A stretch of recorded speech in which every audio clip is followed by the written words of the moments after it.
Good morning 11th class. आज हम start करने जा रहे हैं आपका 4th चैप्टर महासागरों और महाद्वीपों का वितरण। ठीक है, हम पढ़ेंगे आज।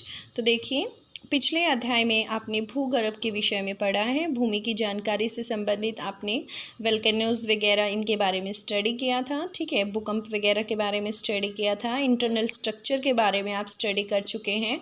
पृथ्वी की उत्पत्ति से संबंधित जितने भी तथ्य थे आप उनके बारे में भी स्टडी कर चुके हैं। ठीक है, अब कहता है ये, आप जानते हैं कि पृथ्वी के 29% भाग पर महाद्वीप और बाकी पर महासागर फैले हुए हैं।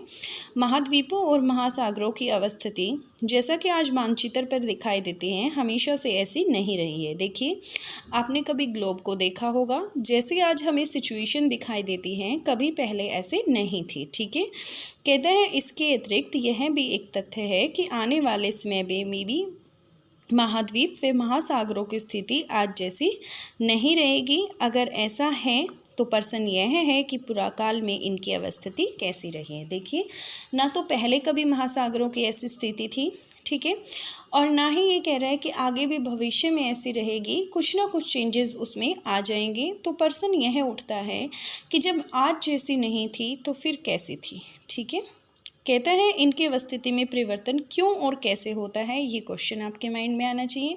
क्योंकि मैंने आपको अभी भी बोला कि ये इनकी सिचुएशन जो आज स्थिति हमें ग्लोब के ऊपर दिखाई दे रही है, ये पहले ऐसी नहीं थी। दैट मीन्स चेंजेस हुए हैं। देन चेंजेस क्यों हुए हैं, ठीक है, कैसे हुए हैं, ये क्वेश्चन आपके माइंड में आना चाहिए।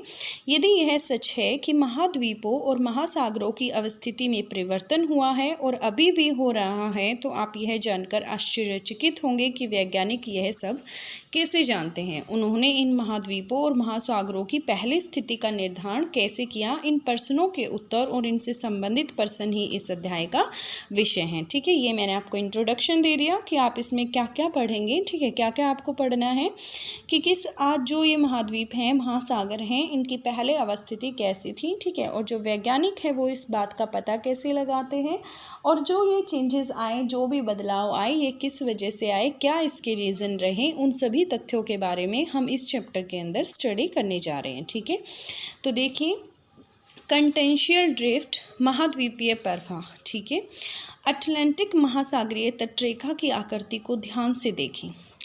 अटलांटिक महासागर, ठीक है, इसकी जो आकृति है आपको उसे ध्यान से देखना है। इस महासागर की दोनों तरफ की तटरेखा में आश्चर्यजनक समिति है। ठीक है, मतलब दोनों तरफ की जो इसकी तटरेखा है उसमें सिमेट्री है, एक जैसी है।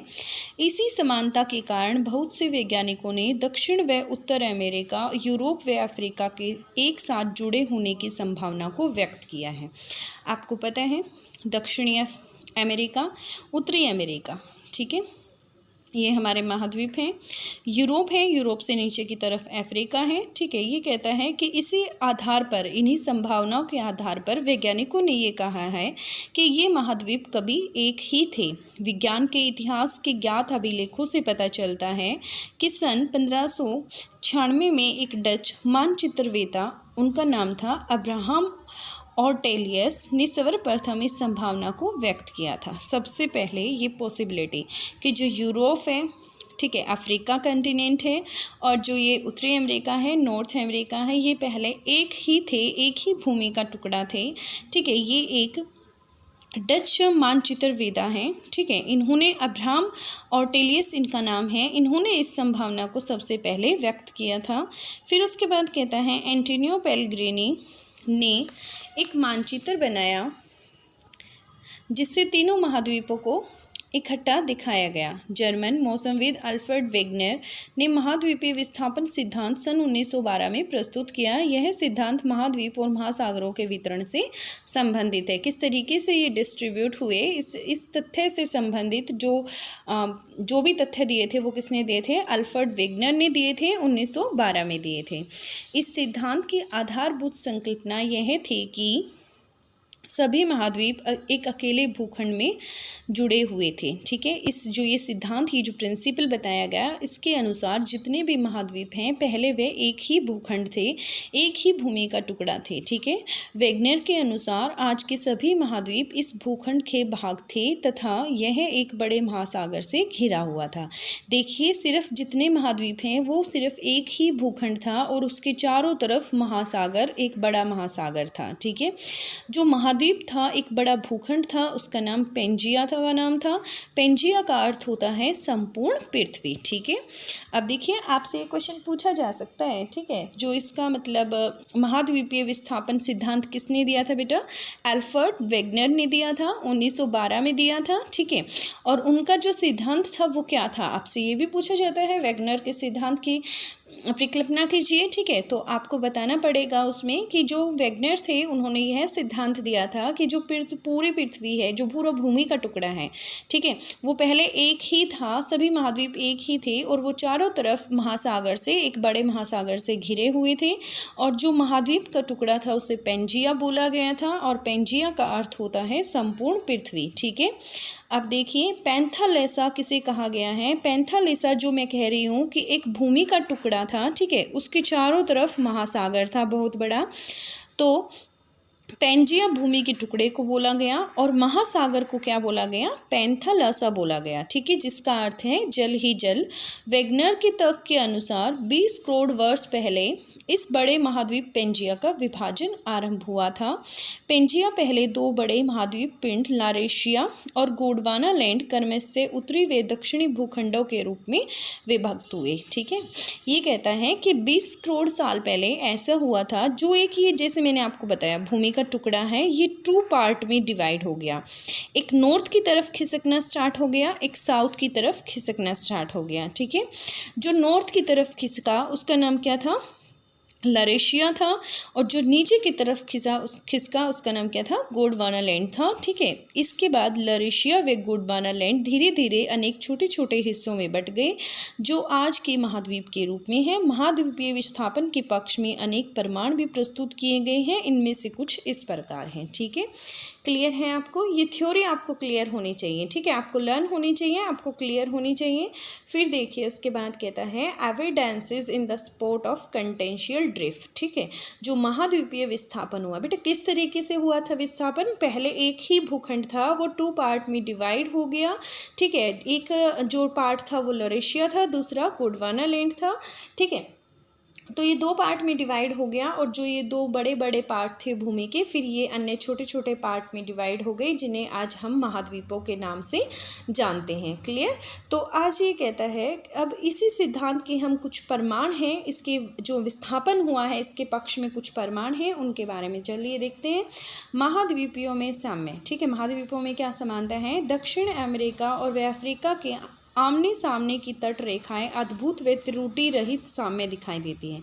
ये कहता है, देखिए दक्षिण अफ्रीका जहाँ स्थित है, बिल्कुल उसके अपोजिट डायरेक्शन में अफ्रीका कंटिनेंट है। ये कहता है इनकी जो तट रेखाएं हैं वो अद्भुत हैं और त्रुटि रहित साम्य मतलब एक जैसी दिखाई देती हैं। यह भी ध्यान देने योग्य है कि 1964 ईस्वी में बुलर्ड साइंटिस्ट थे, ठीक है, उन्होंने एक कंप्यूटर प्रोग्राम की सहायता से अटलांटिक तटों को जोड़ते हुए एक मानचित्र तैयार किया। तटों का यह साम्य बिल्कुल सही सिद्ध हुआ। साम्य बिठाने की यह कोशिश आज की तट रेखा की अपेक्षा 1000 फैदम की गहराई की तट रेखा के साथ की गई थी। ठीक है, ये कहते हैं जो उसने 2 पार्ट्स को इकट्ठा किया। ठीक है, इकट्ठा उसने किसको किया? अटलांटिक के जो तट हैं उनको इकट्ठा किया। ठीक है, लेकिन वो कितनी गहराई पर किया गया? 1000 फैदम।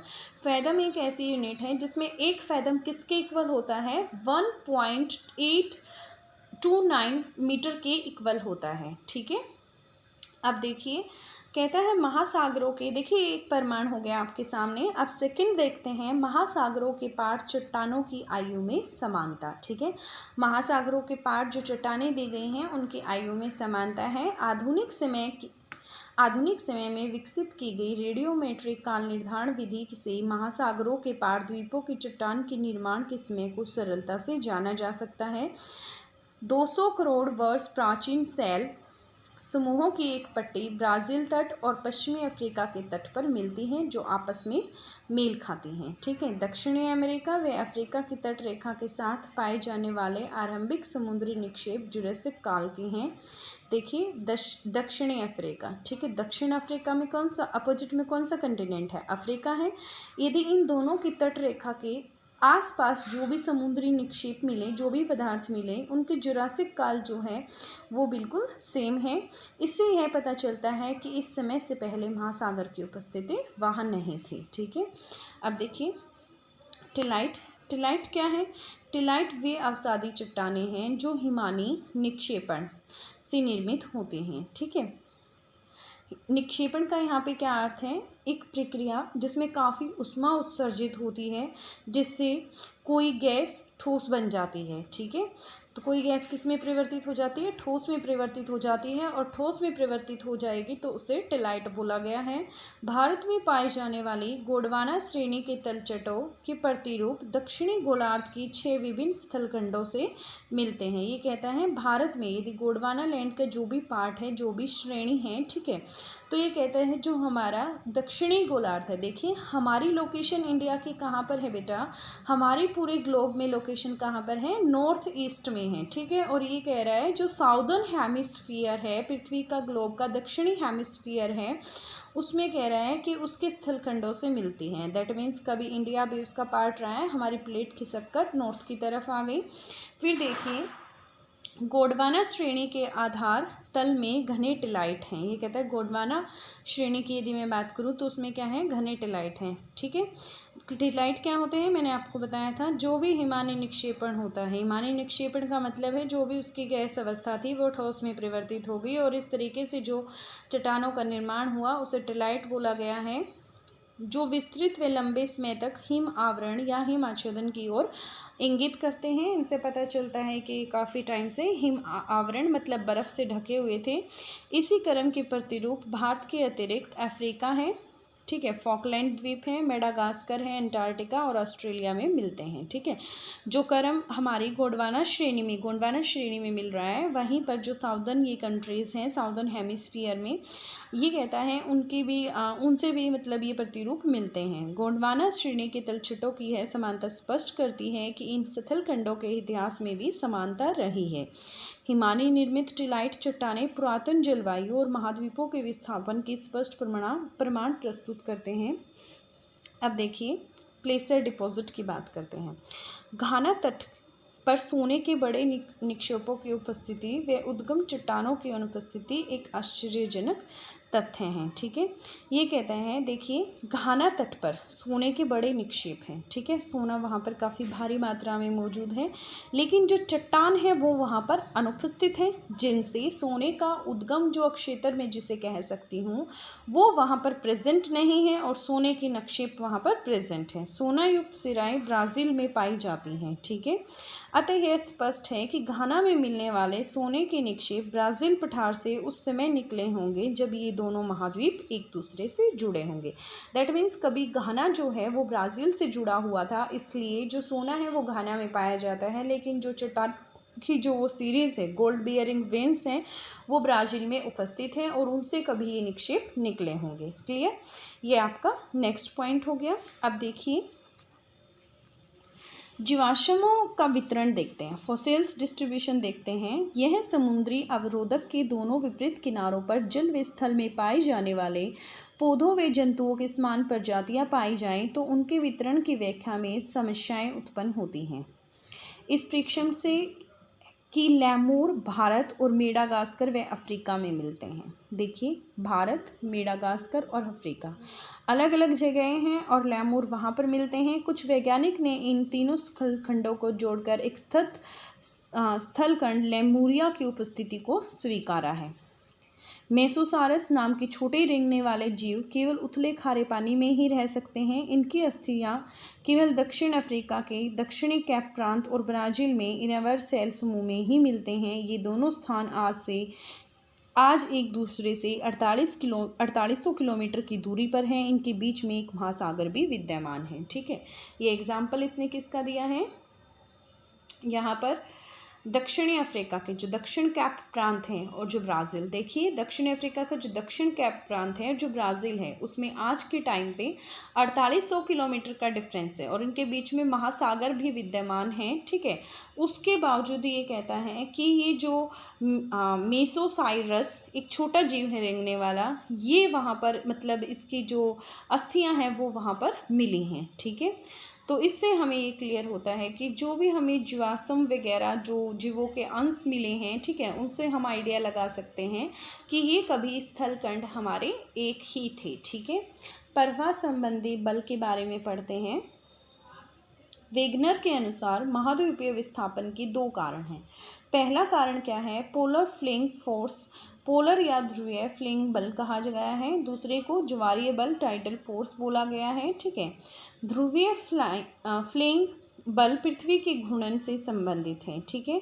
देखिए ध्रुवीय मतलब जो पृथ्वी अपने अक्ष पर घूर्णन कर रही है उससे संबंधित है। आप जानते हैं कि पृथ्वी की आकृति एक संपूर्ण गोले जैसी नहीं है, ठीक है, वरन यह भूमध्य रेखा पर बाहर की तरफ उभरी हुई है। देखिए आप जब ग्लोब देखते हैं तो हमारी एक काल्पनिक रेखा है जो हमारे ग्लोब के बीच से गई हुई है, उसे हम भूमध्य रेखा बोलते हैं, ठीक है। तो ये कहता है कि जो भूमध्य रेखा से हमारी पृथ्वी बाहर की तरफ उभरी हुई है, यह उभार पृथ्वी की घूर्णन के कारण हुआ है, ठीक है। दूसरा बल जो वेगनर महोदय ने सुझाया यह ज्वारीय बल है जो सूर्य व चंद्रमा के आकर्षण से संबंधित है, जिससे महासागरों में ज्वार पैदा होते हैं। वेगनर का मानना है कि करोड़ों वर्षों के दौरान ये बल प्रभावशाली होकर विस्थापन के लिए सक्षम हो गए, ठीक है। इनका मानना क्या है? देखिए जो 2 बल हैं, 2 फोर्सेस के बारे में इसने बात की है। एक ध्रुवीय फ्लैंग बल की बात की है, दूसरा इसने ज्वारीय बल की बात की गई है। ये कहता है जो वेगनर महोदय हैं उनका मानना है कि करोड़ों वर्ष के दौरान ये जो बल थे काफ़ी प्रभावशाली हो गए, ठीक है, जिसकी वजह से विस्थापन जो है वो सक्षम हो गया। मतलब पृथ्वी की जो ये खिसकना था, जो ये डिस्टेंस आए एक भूखंड में, वो क्रिएट हो गई। यद्यपि बहुत से वैज्ञानिक इन दोनों ही बलों को महाद्वीपीय विस्थापन के लिए सर्वथा अपर्याप्त समझते हैं। बहुत सारे वैज्ञानिक ऐसे भी हैं जो इस तथ्य को पर्याप्त नहीं समझते हैं। क्लियर? उसके बाद देखिए संवहन धारा सिद्धांत। 1930 के दशक में आर्थर होम्स ने मेंटल भाग में संवहन धाराओं के प्रभाव की संभावना व्यक्त की, ठीक है। मेंटल कौन सा पार्ट है? मेंटल जिस भूपरपट्टी पर हम रहते हैं, जिस क्रस्ट पर हम रहते हैं, उससे जो निचला हिस्सा है वह पृथ्वी का मेंटल भाग कहलाता है और उससे निचला हिस्सा क्रोड कहलाता है। कहता है जो आर्थर होम्स हैं उन्होंने यह तथ्य दिया कि जो मेंटल का भाग है वहाँ पर संवहन धाराओं के प्रभाव की संभावना व्यक्त की। ये धाराएं रेडियो एक्टिव तत्वों से उत्पन्न ताप भिन्नता से मेंटल भाग में उत्पन्न होती हैं, ठीक है। होम्स ने तर्क दिया कि पूरे मेंटल भाग में इस प्रकार की धाराओं का तंत्र विद्यमान है। पूरे मेंटल में ये संवहन धाराएं मौजूद हैं। यह उन प्रभाव बलों की व्याख्या प्रस्तुत करने का प्रयास था जिसके आधार पर समकालीन वैज्ञानिकों ने महाद्वीपीय विस्थापन सिद्धांत को नकार दिया, ठीक है। अब देखिए महासागरीय अधस्थल का मानचित्रण, mapping of the ocean floor, इसके बारे में देखते हैं। महासागरों की बनावट और आकार पर विस्तृत शोध यह स्पष्ट करते हैं कि महासागरों का अधस्थल एक विस्तृत मैदान नहीं वरन उनमें भी उच्चावच पाया जाता है, ठीक है।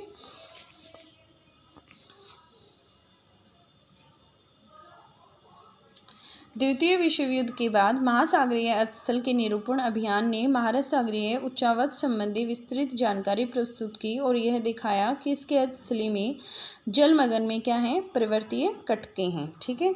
कटक क्या होती है बेटा? ऐसी भूवैज्ञानिक स्थलाकृति होती है जिसमें धरती, बर्फ या किसी अन्य स्थलाकृति सामग्री का एक उभरा हुआ तंग अंश कुछ दूरी तक लगातार चले, ठीक है। कुछ उभरा हुआ भाग जो बर्फ़ वगैरह से धरती हो या बर्फ़ वगैरह का कोई पार्ट हो जो ऊपर की तरफ उठा हुआ हो और वो कुछ दूर तक मूव करे, उसे कटक कहा जाता है, ठीक है। तो देखिए ये क्या कहता है इसके बाद? ये कहता है कि इसके अधस्थली में जलमग्न पर्वतीय कटकें हैं, ठीक है। वह गहरी खाइयाँ हैं जो प्राय महाद्वीपों के किनारों पर स्थित हैं। मध्य महासागरीय कटके ज्वालामुखी उद्गार के रूप में सबसे अधिक सक्रिय पाए जाते हैं। ठीक है, जो मध्य महासागरीय कटके हैं, कटके मैंने आपको बता दिया, जो एक स्थान से दूसरे स्थान पर मूव कर सकती हैं, कोई भी अंश पृथ्वी का, ठीक है, या बर्फ़ का कोई अंश कह सकते हैं, ज्वालामुखी उद्गार के रूप में सबसे अधिक सक्रिय हैं। ठीक है, ज्वालामुखी उद्गार जो ज़्यादा एक्टिव होते हैं वो इन्हीं कटकों में होते हैं। महासागरीय पर्वतपट्टी की चट्टानों के काल निर्धारण ने यह तथ्य स्पष्ट कर दिया कि महासागरों की नीतल की चट्टानें महाद्वीपीय भागों में पाई जाने वाली चट्टानों की अपेक्षा नवीन है, मतलब नहीं है। महासागरीय कटक के दोनों तरफ की चट्टानें जो कटक से बराबर दूरी पर स्थित है, उनकी आयु व रचना में भी आश्चर्यजनक समानता पाई जाती है। देखिए, एक महासागरीय कटक के दोनों तरफ जो चट्टानें पाई जाती हैं, ठीक है, उनकी आयु और रचना में भी काफ़ी समानताएं मिलती हैं। ठीक है, अब देखिए महासागरीय अधस्थल की बनावट। ये कहता है इस भाग में हम महासागरीय तल की बनावट से संबंधित कुछ ऐसे तथ्यों का अध्ययन करेंगे जो महासागर व महाद्वीपों के वितरण को समझाने में मददगार होंगे। महासागरीय तल की आकृतियाँ अध्याय 13 में विस्तार से वर्णित की गई हैं, वो हम वहाँ रीड करेंगे। गहराई व उच्चावच के प्रकार के आधार पर महासागरीय तल को 3 प्रमुख भागों में विभाजित किया गया है। पहला भाग कौन सा बेटा? महाद्वीपीय सीमा। दूसरा क्या है? गहरे समुद्री जो बेसिन होते हैं, ठीक है, और मध्य महासागरीय कटक। तो सबसे पहले पढ़ते हैं महाद्वीपीय सीमा क्या है। ये कहता है ये महाद्वीपीय किनारों और गहरे समुद्र बेसिन के बीच का भाग है। महाद्वीप की किनारे और जो गहरे समुद्र बेसिन के बीच का जो भाग है, ठीक है, इसमें महाद्वीपीय मगनतट, महाद्वीपीय ढाल, महाद्वीपीय जो उभार होते हैं, जो गहरी खाइयाँ होती हैं, वो सम्मिलित हैं। महासागरों व महाद्वीपों के वितरण को समझने के लिए गहरी महासागरीय खाइयों के क्षेत्र विशेष महत्वपूर्ण और रोचक है। यदि हमें यह समझना है कि महासागरों का और महाद्वीपों का वितरण किस तरीके से हुआ है, तो जो महासागरों में उपस्थित गहरी खाइयाँ हैं, ठीक है, उनके अध्ययन के बाद हम मतलब इनके बारे में पता लगा सकते हैं। अब देखिए वितलीय मैदान, ये विस्तृत मैदान महाद्वीप तटों वे मध्य महासागरीय कटकों के बीच पाए जाते हैं। देखिए महाद्वीपीय सीमा कहाँ पर पाई जाती है? जो महाद्वीप के किनारे हैं, ठीक है, और गहरे समुद्र बेसिन है उनके बीच में। और ये वितलीय प्लान कहाँ पर है?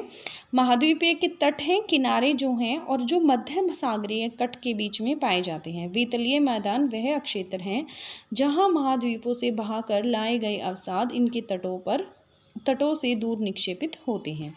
मध्य महासागरीय कटक देखिए, मध्य महासागरीय कटक आपस में जुड़े हुए पर्वतों की एक श्रृंखला बनाती है।